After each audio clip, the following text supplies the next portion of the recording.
The world of finance is changing not slowly, but at lightning speed. For decades, money moved through banks, brokers, and paper-heavy systems. But now, something massive is happening behind the scenes, a transformation that's quietly reshaping the entire financial industry. It's called tokenization, and it's about to change everything. You know about investing, ownership, and the global flow of money. So, what exactly is tokenization? Think of it as turning real-world assets like real estate, gold, stocks, even government bonds into digital tokens on a blockchain. Each token represents a fraction of that real-world asset. In simple terms, tokenization allows people anywhere in the world to invest in almost anything instantly, securely, and without middlemen. Let's take an example. Imagine a luxury hotel in Dubai worth $50 million. In the traditional system, only a handful of wealthy investors could afford to buy a share in that property. But with tokenization, the hotel's ownership can be divided into, say, 1 million digital tokens. Each token could represent a tiny slice of that hotel, maybe $50 worth. That means everyday investors can own a piece of that asset, just like buying shares of a company. This is the concept of real-world asset tokenization, or RUA, and it's becoming one of the biggest trends in modern finance.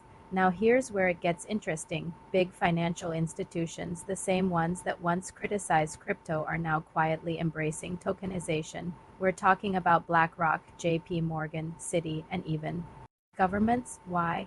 Because tokenization solves one of the biggest problems in finance: liquidity.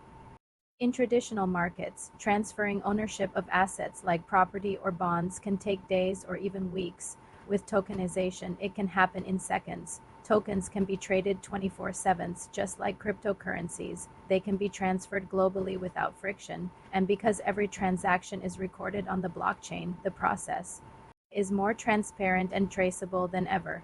Let's look at what's happening right now. In 2025, the tokenization market is exploding. According to multiple reports, more than 4 trillion worth of real-world assets could be tokenized by 2030.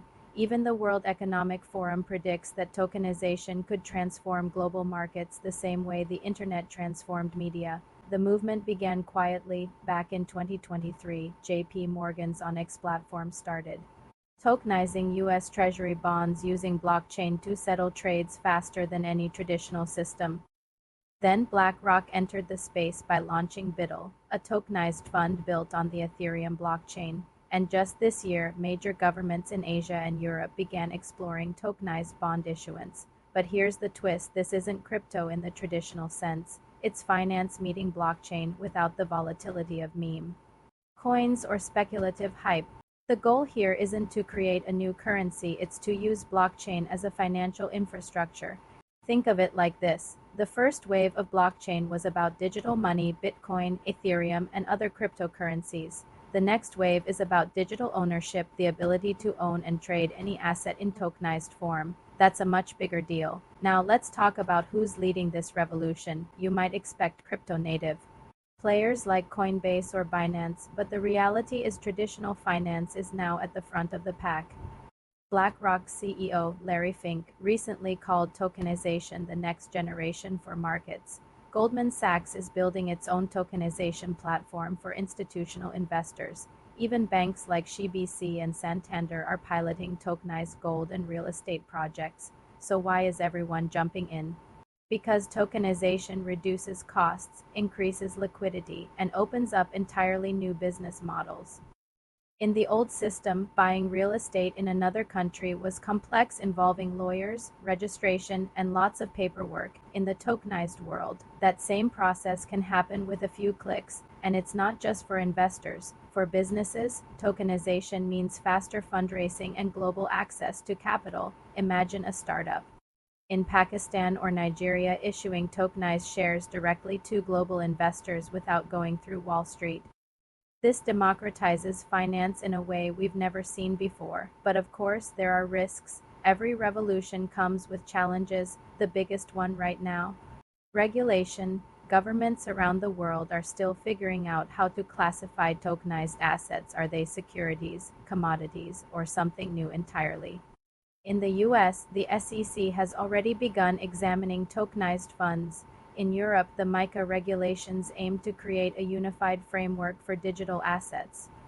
Another major concern is security. If your ownership is represented by a digital token, what happens if that token is hacked or stolen?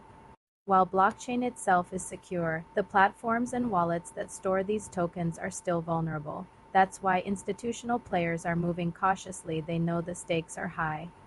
Then there's the question of interoperability. Right now, different tokenization platforms use different blockchains: Ethereum, Polygon, Solana, Avalanche, and they don't always talk to each other. For this revolution to truly take off, we'll need universal standards that make these systems work together seamlessly. But despite these challenges, the momentum is unstoppable because the benefits are too big to ignore. Tokenization isn't just a trend, it's the next evolution of finance. It's the bridge between the old world of traditional banking and the new world of decentralized digital assets. And the most fascinating part, most people don't even realize it's happening. While the media focuses on crypto price swings or stock market headlines, the quiet infrastructure of tomorrow's finance is being built today. By the time the average investor catches on, the system will already be in place. Let's take a step back and think about how this will look a few years from now. Imagine opening your investment tab and seeing not just stocks or crypto, but everything: tokenized real estate, tokenized government bonds, tokenized commodities, even tokenized art. You could own 0.0001% of a building in New York, 0.5% of a gold reserve in Dubai, and a fraction of a startup in Singapore all at once. That's where we're heading: global, fractional, borderless investing, a world where capital flows freely and where ownership isn't limited by geography or gatekeepers. Some call it the new Wall Street, others call it DeFi too. Oh, but whatever name it takes, the meaning is clear: finance will never be the same again. So the next time you hear someone mention tokenization, pay attention. It's not a buzzword, it's the foundation of a $1 trillion shift that's already begun. The institutions have noticed, the investors are preparing, and soon it'll reach the everyday person, maybe even you. Because in the near future, owning a piece of the world might be as simple as owning a token.